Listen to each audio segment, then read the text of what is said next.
What's going on YouTube, it's Jason, and today we're going to be speaking about how to bulk without getting fat. Now I know what you're thinking, isn't that a contradiction? Doesn't bulking involve getting fat? No. If you are getting fat while bulking, you are doing it all wrong. I'm going to show you a more efficient way that I've used to stay lean and gain over 10 kilos of muscle. So let's kick things off. What do we mean by bulking? Bulking is a bodybuilding phrase that refers to a person eating in a caloric surplus while doing resistance training with a hope to build more muscle. Now, traditional bodybuilding will tell you that you need to eat big to get big. You gotta eat big to get big. You guys heard me say this a million times, but I'm saying it again. And this is kind of true. I remember falling into this trap. I was literally force feeding, stuffing my face, lifting heavy, and to be honest, I did gain quite a lot of muscle, but I also gained a lot of body fat and spent most of the year trying to get the fat off. So yes, this is a half truth, but when given this advice, bodybuilders often admit two things that we need to be aware of. The first is that steroids, which most of them are taking, completely change the game and change how your body works. Going back to my example, when I ate too much, yes, I gained some muscle, but because I was training naturally, I also gained a lot of body fat. When you are enhanced, your body can process more of those extra calories and put them towards muscle building. And the opposite is also true. When a person is on steroids and they're trying to lose that body fat, they can afford to be more aggressive and or stay in a deficit for a longer time and keep more of their muscle. When you are training naturally, these are luxuries that you cannot afford. When you eat too much, yes, some may go towards muscle building, but the vast majority will be stored as body fat. And when you come to lose that fat, if you are too aggressive or you stay in a deficit for too long, your risk of muscle loss is a lot higher. Which brings me on to my second point. As a natural trainee, you can only gain muscle so fast. Now there's a lot of debate as to how much muscle a person can naturally build. I tend to lean towards the Alan Aragon model, which says a person can gain 40 to 50 pounds of muscle in their lifetime. Now to be clear, this is 40 to 50 pounds of lean tissue over their lifetime, not general weight. Once you add in things like glycogen and body fat, this could be a lot more. Now, although that 40 to 50 pounds will be gained over your lifetime, most of that muscle will be gained in the first 3 years of proper training. When we break that down, it looks something like this. A person with good genetics can gain 10 to 15 pounds of muscle in their first year of proper training. After that, you can probably half that to around 7 pounds. In year 3, you might gain between 3 and 5 pounds. And every year after that, you are gaining between 2 to 3 pounds of lean muscle. To the point where you are literally etching out gains, like training for an entire year properly in a surplus for something like 1 to 2 pounds of lean tissue. Now for women, you can halve these numbers, but generally those numbers hold true. If you can only build muscle at a certain rate naturally, what's the point of stuffing your face? Now that's not to say that a caloric surplus isn't beneficial, because while you can build muscle at maintenance or even in a deficit, the most efficient way and anabolic way to build muscle naturally is by being in a surplus. So all of that being said, how do we maximize muscle building while minimizing fat gain? There are 6 things I recommend. The first thing, and this might be a bit controversial, but start from a leaner point. What I say to people is, being leaner creates yourself a runway.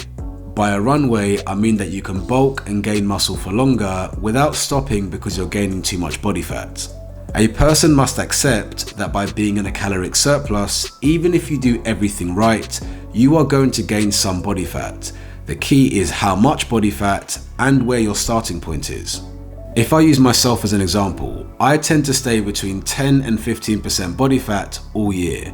So before I start my bulk, I'll usually lean down to about 10 or 11% body fat and bulk all the way through until I reach 15% body fat. Because I look lean at both body fats, I can carry on bulking all the way through without disruption. If I compare that to average Joe down the gym, they'll start their bulk at around 20 or 25% body fat, where they are already uncomfortable with their body fat level. So that person, and most people I know down the gym, will start to bulk, and within a few weeks they won't like what they see, they'll gain a bit of body fat, and then they'll turn back and start to cut. If your bulking cycles are too short, you are going to struggle to see progress. So I recommend clients bulking on a ratio of 3:1 at the minimum, or preferably 4:1, i.e. a person will be spending 4 months in a bulk and 1 month doing a mini cut, and repeat. But in order to stay in a caloric surplus and bulk properly for 3 to 4 months, you'd need to be relatively lean, or be at a body fat level that you're comfortable with. Number 2 is to eat in a small caloric surplus.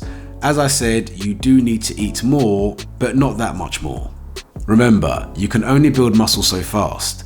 A pound of muscle is around 2,500 to 2,800 calories, but because it's metabolically expensive, this will probably cost the body around 5,500 calories to build.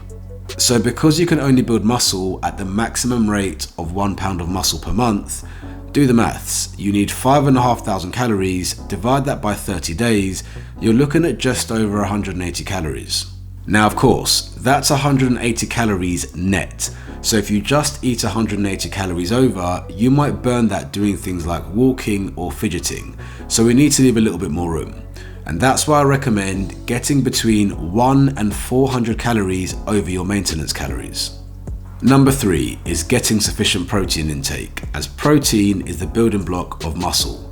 A person should shoot for between 1.2 to 1.6 grams of protein per kilogram of body weight. You can eat less than this, but you won't be gaining muscle efficiently. You can eat more than this, but you won't be gaining any more muscle. Number 4 is applying a principle called progressive overload. I'll cover this in greater depth in another video. Essentially, this is getting better and stronger in your training. You can't go to the gym and just go through the motions and expect your body to grow. You need to give it a reason to grow. So ask the question of the weights you lift, your form, the number of reps, and the number of sets you do. Essentially, you need to increase your volume and your intensity. Number 5 is rest and recovery. You can have great nutrition, you can train as hard as you want in the gym. If you're not resting and recovering, your muscles aren't going to grow. Remember, you provide the stimulus for growth in the gym and you grow outside the gym, i.e. how you eat, how you manage your stress, and how you sleep. So rest and recovery isn't just about sleep. Yes, you need to get 7 to 8 hours of sleep a night to build muscle optimally, but you also need to minimize your stress levels. If you're doing things like working long hours or dealing with very stressful situations, this can actually work against you when it comes to muscle growth. And the final point is to do some cardio. I remember when I was at university and I was bulking, I would literally be anti-cardio, to the extent that me and some of my mates would be going to lectures and we joke around, like if the bus went past us and we had to run, it's like, do you know what, I'll get the next bus, I'm bulking. How outrageous is that? Obviously I didn't have as much knowledge as I have now. Over the years, what I learned is that cardio actually increases your work capacity, i.e. a person can have all the strength in the world, but they might gas out at 8 reps rather than 10 reps, simply because they're not fit enough. Also, keeping cardio in while you bulk helps the body to process calories better, so you maintain a better body composition. For this reason, I would recommend people keeping in some light cardio 1 to 3 days per week. Of course, if you're someone who struggles with building muscle, towards the lower end. If you're someone who struggles to stay lean, towards the higher end. So that's it, everything you need to know about bulking while staying lean. If you want to stuff your face, but don't hide behind bulking. Remember, the more body fat you gain while you're bulking, the longer you need to spend losing that body fat. And if you are trying to improve your physique, you want to spend as much of the year bulking as possible. So if you can keep your body fat within a leaner range, you can spend more of the year bulking and make more progress. Hope you enjoyed that video. Don't forget to like it, comment below for the algorithm, please subscribe, and I'll see you again soon.